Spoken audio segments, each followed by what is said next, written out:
Hi అండి అందరికీ happy Sunday. ఇవాళ మీ ఇంట్లో సండే స్పెషల్ ఏంటి? మా ఇంట్లో అయితే తలకాయ కూర అండి. నేను ఎలా వండుతానో మీరు కూడా తలకాయ మాసం ముందు నీట్గా శుభ్రం చేసుకోవాలండి. తర్వాత అందులోకి ఉల్లిపాయలు, పచ్చిమిర్చి తీసుకోవాలి. తర్వాత మసాలాలు, తర్వాత ఒక పెద్ద నిమ్మకాయ సైజ్ అంతా ఒక 50 గ్రాముల చింతపండు కూడా తీసుకోవాలి. ఉల్లిపాయలు, చిన్న ఉల్లిపాయలు అయితే ఒక 5-6 తీసుకోవచ్చు. పెద్ద ఉల్లిపాయలు అయితే ఒక 3 తీసుకోండి. మీకు కావాల్సినంత గ్రేవీకి సరిపడా 10 పచ్చిమిరపకాయలు లేదా 15. తలకాయ కూరలోకి ఎక్కువ కారంగా ఉంటేనే బాగుంటుంది. 10 పచ్చిమిరపకాయలు తీసుకొని అన్నీ నీట్గా వాటర్లో కడుక్కోండి.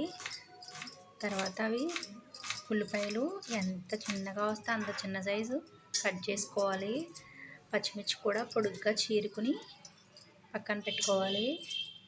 అన్ని పచ్చిమిరపకాయలు అలాగే పొడుగ్గా చీరేసుకోవాలి. చిన్న చిన్న ముక్కల కింద కొయ్యకూడదు, బాగోదు. అవన్నీ మొత్తం కోసి పక్కన పెట్టుకున్న తర్వాత గ్యాస్ ఆన్ చేసి దాని మీద కుక్కర్ పెట్టుకోవాలి. కుక్కర్ పెట్టుకున్న తర్వాత కర్రీకి సరిపడా ఆయిల్ కూడా వేసుకోవాలి. ఆయిల్ కొంచెం ఎక్కువే పడుతుంది. ఆయిల్ వేసుకొని దాంట్లో ముందు అవి వేయించుకోవాలి. ముందు పచ్చిమిర్చి వేసి దాంట్లో ఉన్న కారం అంతా దిక్కుపోయి తర్వాత ఉల్లిపాయలు కూడా వేసుకొని బాగా వేపుకోవాలి. బాగా వేగేటప్పుడు దాంట్లో కొంచెం కల్లుప్పు, పసుపు కూడా వేసుకొని ముందు ఉప్పు వేసుకోవడం వల్ల దాంట్లో ఉన్న వాటర్ అంతా పైకి వచ్చి బాగా ఎర్రగా ఎగుతాయి ఉల్లిపాయలు. అందుకని నేను ఎప్పుడు ఉప్పు, పసుపు ముందు ఉల్లిపాయలు వేసేసుకుంటాను. తర్వాత తలకాయ మాంసం చాలా నీట్గా కడుక్కోవాలండి. మామూలు చికెన్, మటన్లా కాదు. అంతా నీట్గా ప్రతి ముక్కని చూసుకుంటా క్లీన్ చేసుకోవాలి బాగా.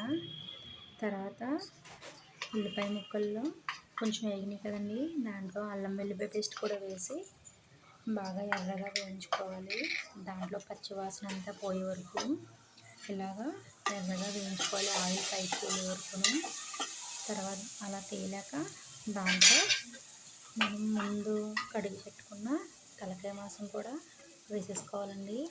బ్రెయిన్ ఉంటుంది కదా, ఆ బ్రెయిన్ తీసి పక్కన పెట్టుకోవాలి. లేదంటే మనం వేసి కలుపుతాం కదండి, కలిపినప్పుడు ముక్కల కింద విడిపోద్ది. అందుకని ముందు బ్రెయిన్ తీసి పక్కన పెట్టుకొని మిగతా మాంసం అంతా అందులో వేసేసుకొని బాగా కలుపుకోవాలి.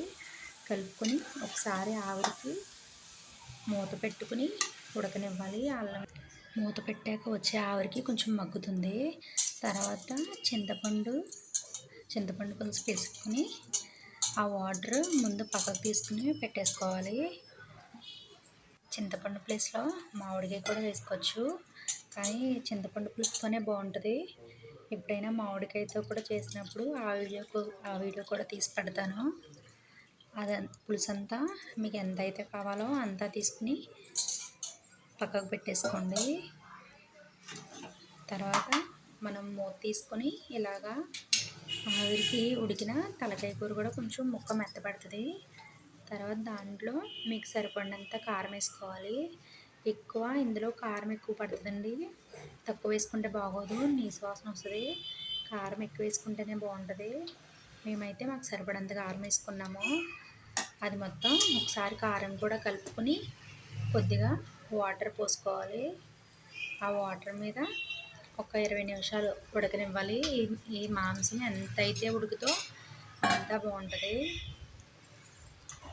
కుక్కర్ని అటు ఇటు పట్టుకుని ఒకసారి అలా కలుపుకోవాలి. కలుపుకున్న తర్వాత మూతేసి ఒక 20 నిమిషాలు ఉడకనివ్వాలి. ఉడికిన తర్వాత మళ్ళీ ప్లేట్ తీసి మళ్ళీ ఒకసారి కలుపుకొని దాంట్లో మనం ఇందాక చింతపండు గుజ్జు తీసుకున్నాం కదండి, అది కూడా వేసేసుకోవాలి. వేసుకుని కుక్కర్ ముందు మనం బ్రెయిన్ తీసుకుని పక్కన పెట్టుకున్నాం కదా, అది కూడా దాంట్లో పైన పెట్టేసి కలపకుండా కుక్కర్ మూత పెట్టేసుకోవాలి. అది కూడా విజిల్ లెక్కే. అదే ముదురు మాంసం అయితే 8, 9, 10 వచ్చినా పర్వాలేదు. అదే లేత మాంసం అయితే 6-7 విజిల్ అయితే సరిపోద్ది. నేనైతే ఒక 8 విజిల్ వేయించుకుంటున్నాను.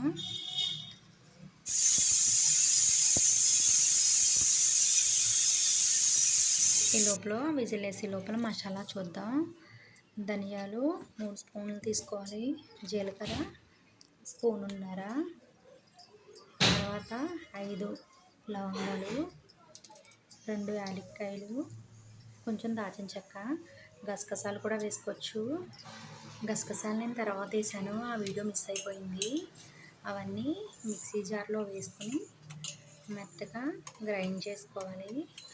ఈ తలకాయ కూరలోకి మసాలా ఎక్కువగానే వేయాలి, కొద్దిగా మామూలుగా వేసుకోకూడదు, ఎక్కువ మసాలా పడుతుంది. అది మిక్సీ పెట్టుకుని మెత్తగా గ్రైండ్ చేసుకుని పక్కన పెట్టుకోవాలి. మా ఊర్లో అయితే వర్షం వస్తుందండి, మీ ఊర్లో కూడా వస్తుందా?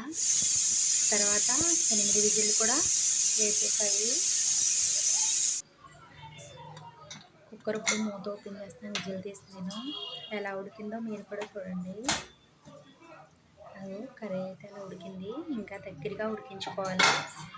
మేమైతే కూర దగ్గరగా ఉడికించుకుంటాము. ఒక్కొక్కరు అయితే అలా ఉడికేటప్పుడు ముందు వేసాం కదండి బ్రెయిన్, అది ఉడికిపోద్ది కదా, తీసుకుని పక్కన ప్లేట్లో పెట్టుకోవాలి. ఇదైతే మేక తలకాయ అండి. మేక తలకాయకి గొర్రె తలకాయకి డిఫరెంట్ ఏంటంటే, మేక తలకాయ అయితే మామూలుగా ఉడుకుద్ది, గొర్రె తలకాయ అయితే ఉడికేటప్పుడు నొరగ వస్తుంది. ఇదైతే మేక తలకాయ. అలా ఉడికేటప్పుడే మసాలా వేసేసుకొని మళ్ళీ ప్లేట్ మూతేసుకొని ఉడకబెట్టుకోవాలి. కొత్తిమీర కూడా చిన్న ముక్కలుగా తరుక్కొని పక్కన పెట్టుకోవాలి. ఖచ్చితంగా కొత్తిమీర ఉండాలని తలకాయ కూరలోకి. అదిగో ప్లేట్ తీసుకొని అలా దగ్గరకంట చిక్కగా ఉడకబెట్టుకున్న తర్వాత అందులో కొత్తిమీర కూడా వేసుకుని గార్నిష్ చేసుకుంటే వేడివేడిగా తలకాయ కూర రెడీ. చల్లని క్లైమేట్లో వేడివేడిగా తలకాయ కూర వేసుకు తింటే చాలా బాగుంటుందండి. మనకి జలుబు చేసినా సరే జలుబు కూడా ఈ తలకాయ కూర కారం ఎక్కువ వేసుకుని వేడివేడిగా తింటే జలుబు కూడా తగ్గిపోతుందండి. మీకు నచ్చితే లైక్